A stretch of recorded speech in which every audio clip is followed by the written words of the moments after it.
बिस्मिल्लाहिर्रहमानिर्रहीम। Electronic YouTube channel पर आप सबको खुशामदीद। मुझे उम्मीद है आप सब लोग खैरियत से होंगे। आज की नई वीडियो शुरू करते हैं।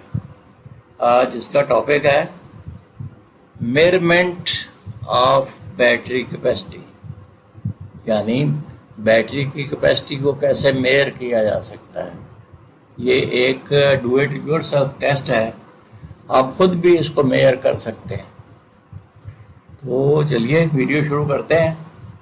लेकिन आगे बढ़ने से पहले मेरी आप सबसे गुजारिश है कि इस चैनल को सब्सक्राइब कर लें ताकि हर नई आने वाली वीडियो का नोटिफिकेशन आपको बर वक्त मिल सके।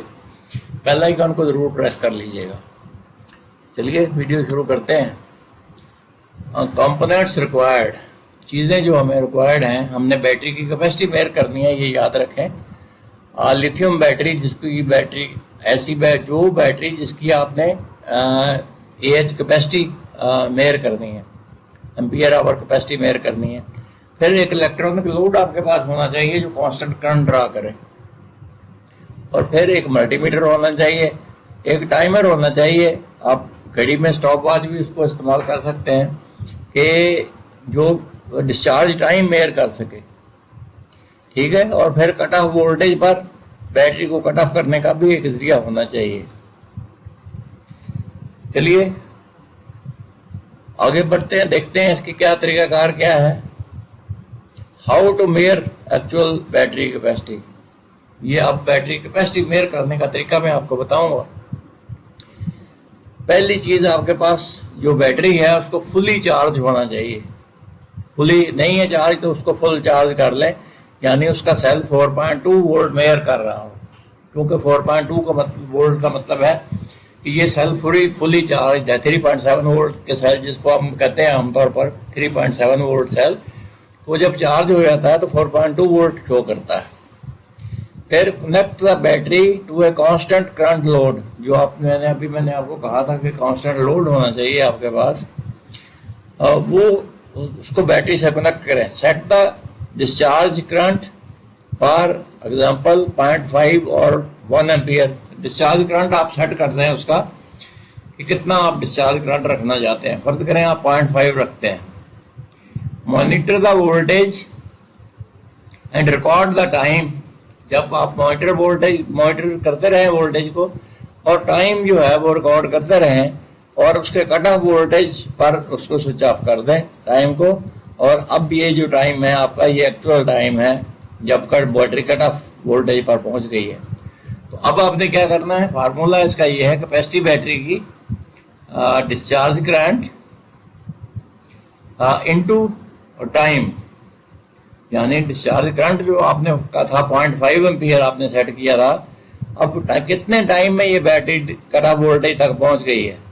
फर्ज कर लेते हैं हम कि ये 0.5 आवर में पहुंच गई है, आधे घंटे में पहुंच गई है। अब फार्मूला ये है capacity AH is equal to discharge current into time, यानी 0.5 एम्पियर इनटू 0.5 आवर। हमने ये जूम किया कि आधे घंटे में वो कट ऑफ वोल्टेज तक पहुंच गई है। तो ये इसका जो है ना, हम क्या करेंगे, 0.5 एम्पियर इनटू 0.5, तो इसको अगर हम मल्टीप्लाई करेंगे तो ये आ जाएगा 2500 मिली एम्पियर आ जाएगा ये, ठीक है। क्योंकि ये अपने पॉइंट में है 0.5, जब हम इनको मल्टीप्लाई करेंगे तो ये हो जाएगा 0.25।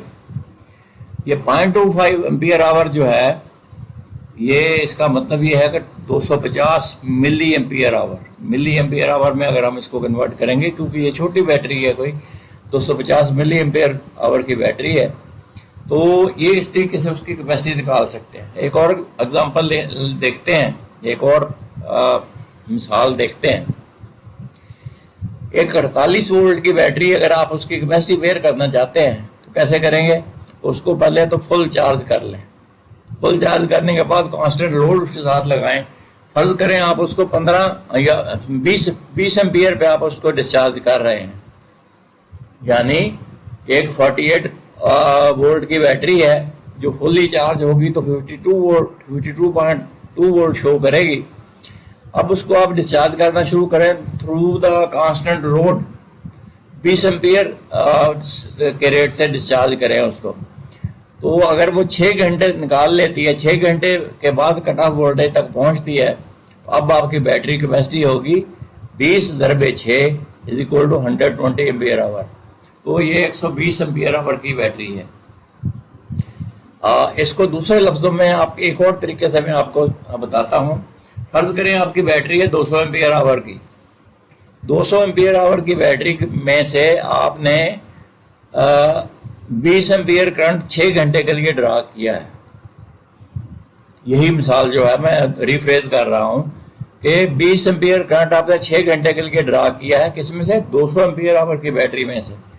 अब अगर आपने ये बैटरी कैपेसिटी आप निकालेंगे तो ये 120 एम्पियर निकलेगी। 120 एम्पियर का मतलब ये है कि 200 एम्पियर की बैटरी में से आपने 120 एम्पियर आवर खर्च कर लिया है, कंज्यूम कर लिया है। इतनी बैटरी आपने डिस्चार्ज कर दी है। बाकी उसकी कैपेसिटी जो बची है वो है 80 एम्पियर आवर बचेगी। तो इस मिसाल से भी आप उम्मीद है समझ गए होंगे। ये जस्ट आपकी एक अंडरस्टैंडिंग के लिए थी, ख़ास तौर पर नए लर्नर्स के लिए। मुझे उम्मीद है आपकी वीडियो आपको पसंद आई होगी। इसको लाइक कीजिए, शेयर कीजिए, और अभी तक अगर आपने सब्सक्राइब नहीं किया तो ज़रूर सब्सक्राइब करें और बेल आइकन को प्रेस कर दें, ताकि हर नई आने वाली वीडियो का नोटिफिकेशन आपको बर वक्त मिल सके। अगली वीडियो में फिर मिलेंगे, उस वक्त तक आपसे इजाज़त। अल्लाह हाफिज़।